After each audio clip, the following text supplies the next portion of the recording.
If you're constantly standing in front of your wardrobe and thinking, I have absolutely nothing to wear, nothing feels good, nothing looks right, and then you end up wearing something safe, maybe even practical, but then all day you have that feeling of being uncomfortable. And what do most people do when this happens?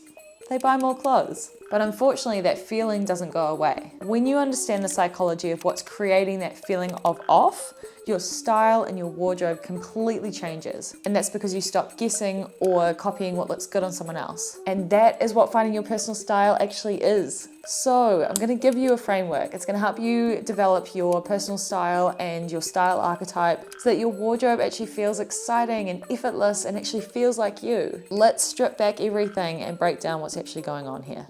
There's a psychological theory called self-concept clarity, and it's basically how clearly and consistently you understand who you are. So when you're really self-assured and it's really clear on your sense of self, decisions become really easy. And when it's weak, everything starts to feel a bit off. And the thing is, style and your clothes are the most visible way you can signal your identity. And this isn't just about signaling to other people, this is about signaling to yourself and your mind. So when your wardrobe and your outfits don't reflect who you are, your body feels it before your brain is actually figuring out what is happening here. So you hesitate what you're putting on and you second guess your decision making throughout the entire day. If this is resonating with you, you feel this frustration, I want you to think about how your life has shifted over the past years. Maybe you're more confident or your lifestyle has changed. You work from home, you have new routines, new priorities, and maybe your values have shifted too. Things that you used to think were super important,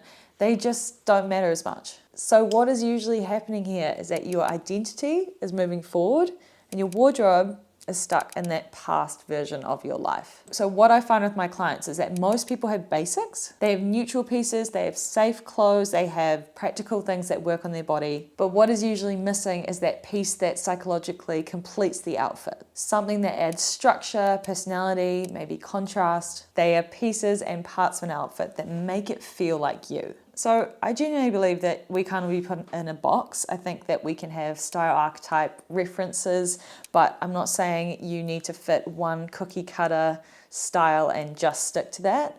I just find that they can become really useful when you can understand what style archetypes fit your lifestyle the best. And it's almost like a language for uncovering how you want to feel in your clothes. So for example, some people feel more like themselves when they have more structure or they look a bit more polished, whereas other people might need ease and flow and feel grounded in what they're wearing. So your archetype isn't about what just looks good on you. It's about what makes you feel settled because it aligns so well with your personality. Instead of feeling uncomfortable because there's a tension in your clothes because they're not representing your life and who you are. So here's a bit of a framework. What do you genuinely love doing in your spare time? For me, I love creative things. Styling outfits, shooting content, going for coffee, meeting up with friends. I don't really sit still for very long. So reflect on that for you. And then are you drawn to movement or stillness? I know I personally feel uncomfortable in outfits that look great, but make me feel really stiff. Like I can't walk around town and I can't sit down and feel really relaxed, hence why I probably like more oversized pieces. And then do you prefer structure or freedom? Like I love structure and how things look, like I love when they're clean and they're intentional, but I personally need freedom for how they feel. Like soft fabrics, nothing scratchy or really stiff that makes me really aware of what I'm wearing. And then are you naturally expressive or more understated? Personally, I'm more expressive. I love pieces and outfits that have more personality, like interesting outfit combinations, layering. So basically what I'm trying to get at here is that your clothes feel best on you when they mirror your lifestyle and how you move through the world. And so now to align the two, your personality and then what you do, how do you spend the majority of your day? Like, are you on your feet all day? Are you sitting at a desk? Are you commuting? And I know that if I dress for a version of myself that doesn't actually exist that day, like I dress up way too fancy to go and run errands in town, I feel pretty off pretty quickly. So if your clothes are fighting your lifestyle, they'll never feel right, no matter how good your outfit looks.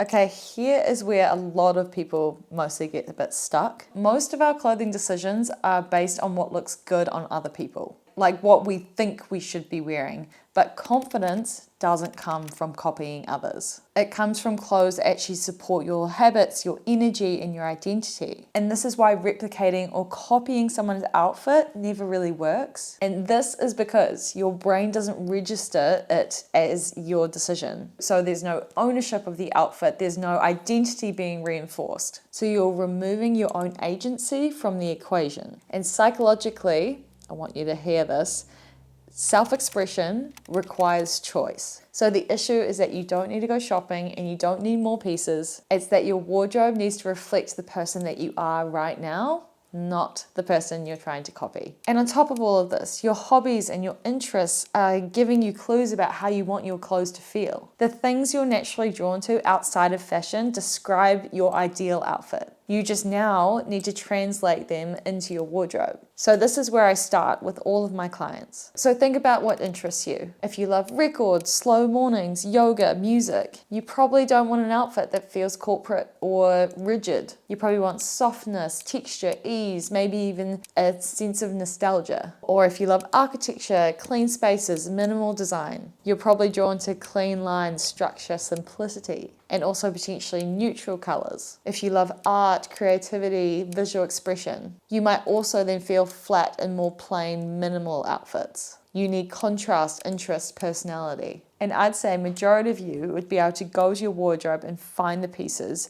that you love, but you haven't quite put the top dots together as to why you love them. So once you start to understand your archetype direction, the next step is a bit of a self-diagnosis. I want you to go to your wardrobe or reflect on your pieces and go, what do my outfits already have plenty of? And then what do they consistently lack of? So for example, some wardrobes have tons of minimalism, no texture, no contrast, no visual interest, or some feel really relaxed and have no structure. So when you're looking to add pieces to your wardrobe or you're trying to find these missing pieces, you're not trying to add more of what you have. It's about adding the parts and layers of your personality that reflect who you are. And you have layers, you have depth. You can't tell me that someone would describe you in one word, that you love just one thing. So why would your wardrobe reflect that? Why would you dress that way? So from here, I don't expect you to go and build this like perfect wardrobe. It's just about starting to notice these things. Notice the outfits you put on and then you don't think about it the entire day. And then notice the ones that you keep adjusting, tugging, you feel uncomfortable, you want to get changed at lunchtime. And then I also want you to pay attention to the pieces that you pull out instinctively when you're under pressure or you're unsure of what to wear, and ask yourself, what is that piece actually doing for you?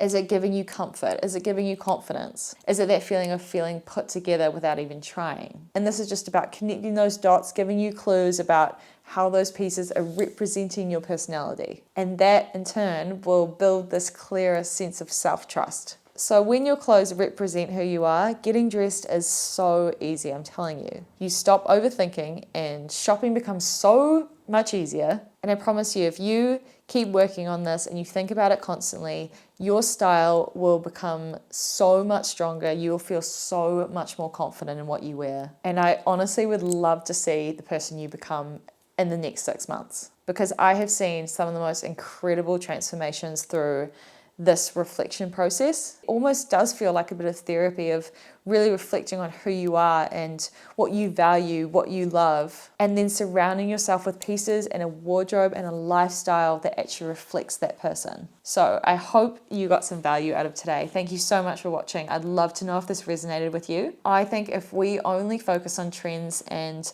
what looks good and style tips, we're really missing this bigger picture of what fashion and clothing actually does for us in our life. Once you have found your personal style and you're really confident in what you put on your body, you will show up as the best version of yourself and you will create this life that you are proud of and that you really, really enjoy. I have seen this firsthand and I work with people every single day that go through this. So I really hope that this resonated with you, and thank you so much for watching.